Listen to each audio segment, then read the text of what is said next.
வந்து விஜய்க்கு leaderships quality இல்ல. விஜய் வந்து ஏன் அங்கருந்து ஓடி போயிட்டாருன்னுலாம் நீங்க கேள்வி கேட்டிருக்கீங்க அப்படின்னு உச்சநீதிமன்றத்தோட கேள்வி. இத நீங்க உயர்நீதிமன்றத்தின் பார்வையில இருந்து பாருங்களேன். இப்போ ஒரு விசாரணை நடந்துட்டு இருக்கும்போது, இப்படி ஒரு ஸ்டாம்பீட் ஒரு 41 பேர் இறந்துட்டாங்க. அடுத்த நாள் காலையில அப்படி ஒரு விசாரணை நடக்குது. தமிழகம் ஃபுல்லா இந்த ஒரு விஷயமா தான் பேசிட்டு இருக்காங்கங்கும்போது, அந்த ஜட்ஜ் வந்து கேட்பாரு. "சார் ஏன் சார் ஒரு கட்சி தலைவர் தானே, அவர் அங்க நின்னுருக்க கூடாதா? பார்த்துருக்க கூடாதான்னு?" அதற்கான பதில் 1000 இருக்கலாம். பட் அந்த விஷயத்த பத்தி அவர் விசாரிச்சே இருக்கக்கூடாதா? கேள்வியே கேட்டிருக்க கூடாதான்னு சொல்ல முடியாது. இருந்தாலும் கூட அவரோட விமர்சனங்கள் இந்த வழக்குக்கு சம்மந்தப்பட்டதா இருக்கா? இல்லையா? அப்படிங்கிறது தான் உச்சநீதிமன்றம் பார்த்திருக்கு.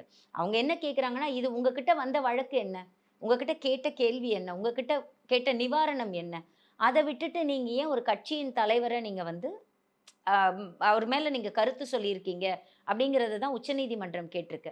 பட் அந்த வழக்கு சம்மந்தப்பட்ட விஷயத்த தான் அவர் விசாரிச்சிருக்காரு. ஏன்னா நடந்த ஸ்டாம்பீட் வந்து விஜயோட கூட்டத்துல. நடிகர் விஜய் அங்க நிக்கிறதுனால, ஒரு தலைவரா அவர் அங்க நிக்கிறதுனால நடந்த ஒரு விஷயம். அப்ப அந்த தலைவர பத்தி கண்டிப்பா அங்க ஒரு கேள்வி இருக்கும் அப்படிங்கிறது தான்.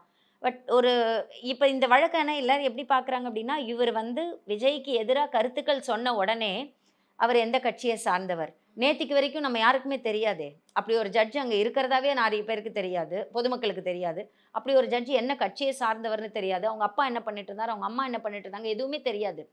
ஒரு கட்சிக்கு எதிரா ஒரு உத்தரவு போட்ட உடனே அந்த ஜட்ஜ பத்தி நம்ம விமர்சிக்கிறோம் இல்லைங்களா? இது கூட ஒரு நல்ல முறை கிடையாதுன்னு நான் நெனைக்கிறேன்.